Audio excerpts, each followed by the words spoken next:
The station that's on your side. You're watching News 19 at 7. Good evening and thank you so much for joining us tonight. I'm Andrea Mock. JR has the evening off. Residents who travel through a very congested area in Lexington County off of I-20 may soon see some relief there. A landfill in Lexington County is being moved from right next to the Welcome Center to a place that's a little more secluded. News 19's Sonia Gutierrez went there today and has more.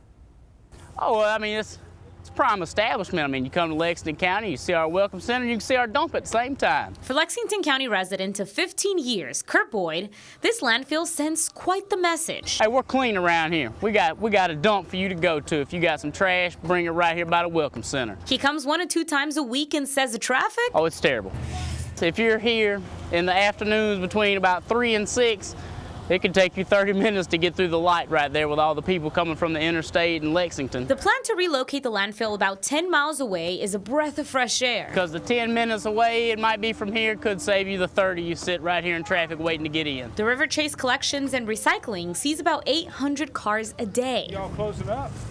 They gonna move us. For Crew Chief Pearl Livingston, the new location will make things run a lot faster. We have more containers, bigger area, serve more people. We are in a small area now. Councilwoman Debbie Summers says they've been looking for a new location for years now. The county grew much faster than we anticipated. They finally settled on this one, right off Highway 1 and Dooley Road. I think it will be a very easy sell to everyone, transition for everyone. I'm kind of looking forward to it. Sonia Gutierrez, News 19 WLTX.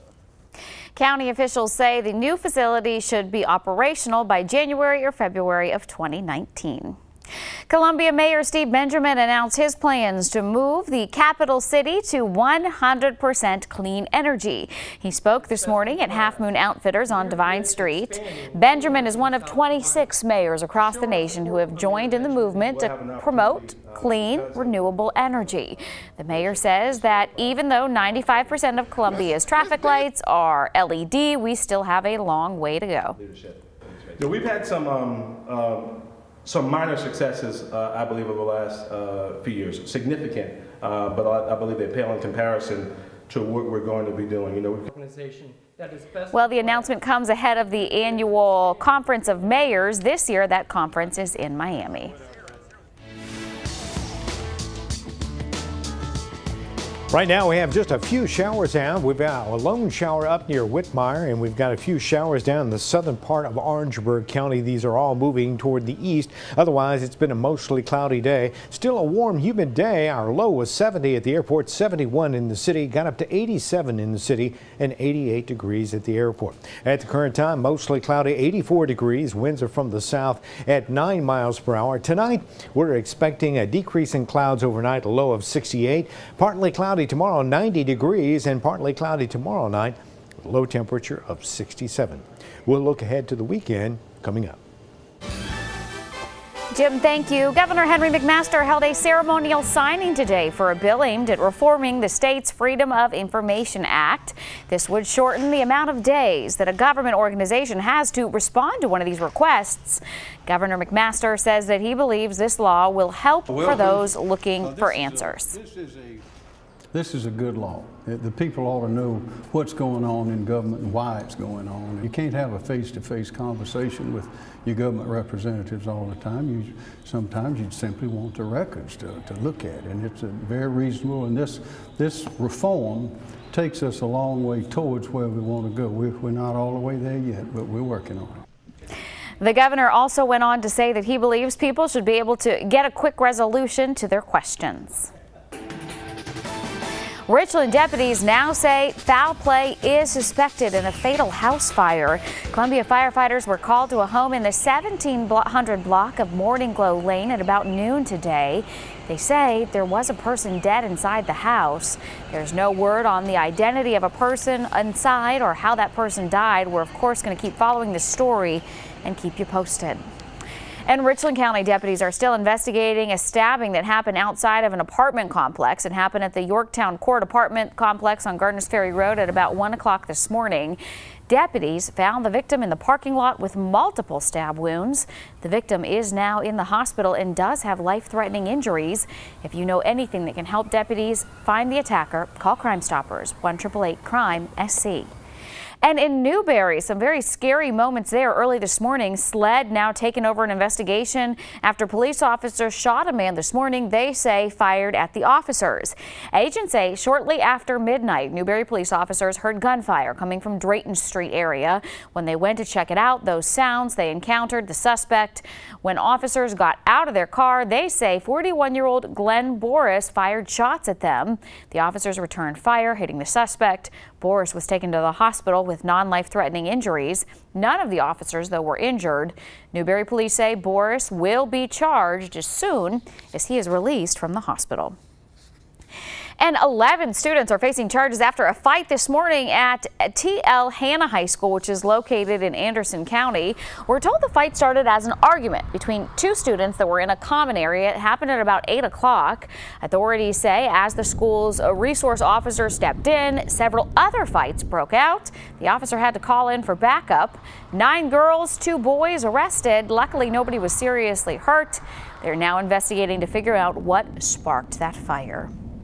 Well, I'm sure many of you remember this story. The parents of a 3-year-old boy who was killed by a falling tree limb while playing at an Irmo Park are getting $3.6 million to settle a lawsuit. Jacoby Latta was playing during a church picnic at Irmo Community Park in 2014 when a large limb fell and hit him, killing him.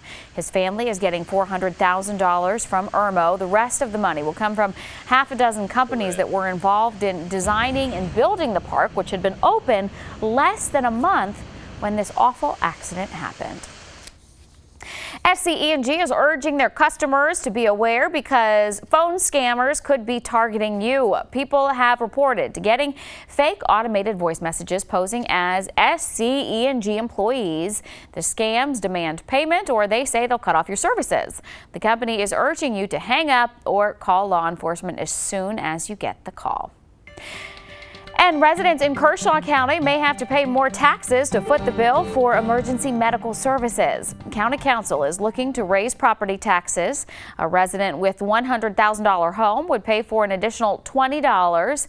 They say took responsibility of EMS after the hospital was bought out by a new company. They say they need about $1 million and a tax hike was the only way to go. The group Citizens Against New Taxes say there's another way, though, to pay for these services.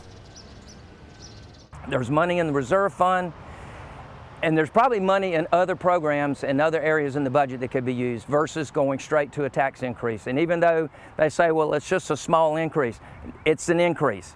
And I don't care how small it is, every little bit adds up. And at some point you say, where do you draw the line? Revenue can only come from basically one source, and that's taxation. We are mandated to fund EMS. We've got to provide that for our citizens. This millage will only cover the EMS shortfall. The tax hike will be decided at County Council's next meeting, which is on June 13th.